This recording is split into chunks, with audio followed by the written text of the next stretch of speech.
Hi, friends. Glad you've tuned in to In Good Faith. This little episode is a bit of bonus content to kind of tell you what we've been up to, what new developments are happening with In Good Faith, and we want to tease a really great upcoming mini-series that will start our new season Sunday, September 1st. Here's your hint. No, that's not the only hint, but that's the first hint of what this miniseries is going to be about. And the people who are in studio with me today are are Heather Bigley. Were you going to call me senior companion? Senior companion, Heather Bigley. Heather Bigley, and also producer Lia King. Hello. Thanks, Lia. So we just, in our last season, are winding up with a little mini-series. And who would have thought that talking about death and dying could be so inspiring?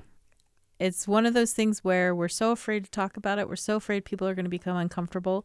And yet, when we really look at it and think about it, we can see ways in which it's beautiful and uplifting and good for all of us. We kick this off by speaking with Martin Tanner, a host on KSL, local television station, talking about near-death experiences, which I just think everybody ought to be fascinated with. Right. And then from India, Mariana Bari, who you met when you were in India, Heather. Yes, she is a German woman living in India with her husband, who is an Indian architect. She is sharing her own near-death experience and partially answers a question I always had, which most of the stories I've heard are from Christians, and so there are certain commonalities. What if you were raised in a different tradition, and that's exactly her experience? It's different, but with that same overwhelming care and love. Really interesting. Phyllis Spiegel is the Episcopal Bishop of Utah.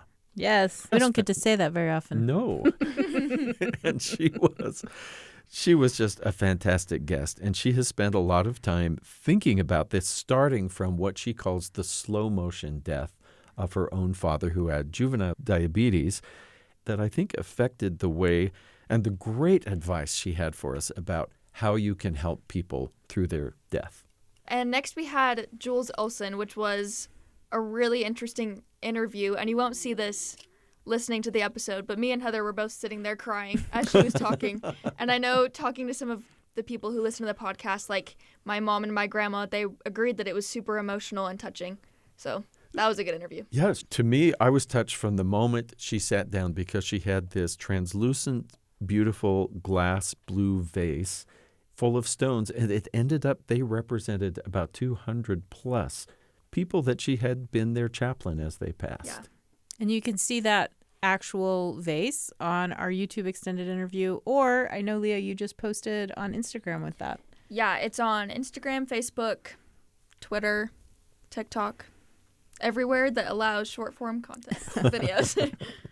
And then we wrap up this whole mini-series on end of life and afterlife by taking a look at some of the teachings that are in Scripture from different faith traditions. We had Corinna Tanner, who is in gerontology, so she works with nurses on working with the elderly and has her own experiences. A local pastor, Joshua Rager, who had some lovely insights, and then a Hindu student who's studying here at BYU, Saddam Mana. And everyone had a few favorite scriptures. They also, which really was meaningful to me, had personal connections to share. And maybe that's why we were all interested, because we know people who are going to die. So we hope you'll check out our End of Life mini-series. It's just finishing up. And as we look ahead, Leah is over our social media, so you've got cool stuff about Spotify and Instagram. Let's hear about that. Yeah, we can start with Spotify. So on Spotify now, on each episode of our podcast, you can leave a comment, which I think that's been true for a while, but now we can respond to those comments. So if you have a question or a comment, we can respond to you and answer that question or say, hey, thanks for listening. So be sure to use that comment feature on Spotify. And then we're doing Instagram Lives for the whole summer. So through August 28th, usually Wednesdays at 1, but you can check our social platforms to see when we're doing it that week and who the guest is. very fun to do. Yeah. And if you follow us on Instagram, you follow In Good Faith Podcast, then it will pop up. You'll get a notice in Instagram that we're going live. It's really fun to be able to talk to maybe people who might not be our typical guest for In Good Faith, but have some really cool thing we want to highlight. Well, and Leah has set up an interview August 14th with Lisa Valentine Clark from The Lisa Show in order to cross-promote an interview that Steve did on The Lisa Show about, what did you talk about, Steve? Because he didn't tell us about this beforehand. We talked about lots of stuff, but most of it focused on interfaith aspects, both in a community, but also especially within a family. Like, what if your interfaith discussions are happening in your house? It's super important that those go well, if possible, even more than the neighbor down the street, I think. And that's not something we always think about, but it's been on my mind as Heather and I will be teaching at an event here that's every year at BYU called Education Week. And we are doing a 4-part series, 1 hour, Tuesday through Friday, 4:30 in the afternoon. So right before dinner when everyone's excited to learn, come join us. And we'll be talking about different aspects of interfaith work, how it strengthens our own faith. And one of them does include, what if your interfaith work is in your own home? And P.S., the room we've been assigned for Education Week seats over 150 people. So please come, or else we'll be just doing a little circle where we hold hands. We're a little scared at who will not be there. So we are, quote, taking a break the month of August, but that means that behind the scenes, we are working hard editing and doing new interviews, many of which we've already done, looking ahead to our new season. Again, that will begin Sunday, September 1st, and we'll kick it off with a mini-series on contemplation and contemplative prayer and meditation, because that seems to be really important to people of late. Yeah, and in fact, our first interview will be with Rich and Joan Liversidge from Maryland. Woot woot! Fellow Marylanders out there.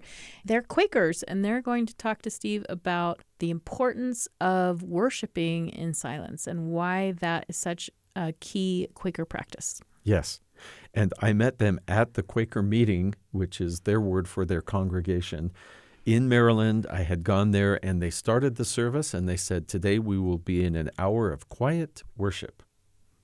And I thought, wow, what am I going to do for the next hour? So I quietly worshiped. At one point, I pulled out my notebook to jot down a few thoughts, and Joan, bless her, in the interview that we had with her, told me something cool about journaling. And I thought, okay, I did not completely miss the mark. They are Rich and Joan, lovely people. I cannot wait for you to hear about their last 40 years and how they found Quakerism.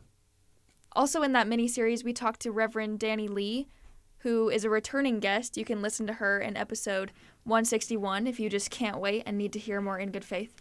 So she talks about how she's incorporated contemplation in her own life. So this spring, one of our guests in episode number 204 was Cassidy Hall, who had been on this fascinating journey. And if you haven't heard it, you should listen. She just quits her job one day and for various reasons decides she's going to go to a silent retreat at all 17 Cistercian monasteries or abbeys in the United States. Road trip, very quiet road trip. And I was so fascinated to know that there was a website and that you could do these retreats. And I went to a retreat. Holy Cross Abbey, which is right next to the Shenandoah River, close to Berryville, Virginia, in a beautiful Shenandoah Valley there. And it was a 5-day silent retreat. I had permission towards the end to speak with several of the monks and one of the priests there, and they talk about their journeys, which were fascinating and all very different, and what a monastery life is like. And then we'll talk to a few of the people who were there as my fellow retreatants. We never spoke to each other the whole time. We ate together, breakfast, lunch, You guys and dinner. left notes for each other. Yeah, at the very last, I snuck notes saying, could I please interview you later about your experience? And two of them said, of course, and I think you'll be really fascinated. So, in good faith, back with our new season on September 1st, but be listening since you're so kind to subscribe. we're going to have a little bonus content that we'll drop, a fun quiz. And of course, we want you to know about all of this social media and other stuff that's happening. So glad. Thank you, Heather. Thank you, Lia. And Thanks, Steve. thanks, listeners, to In Good Faith.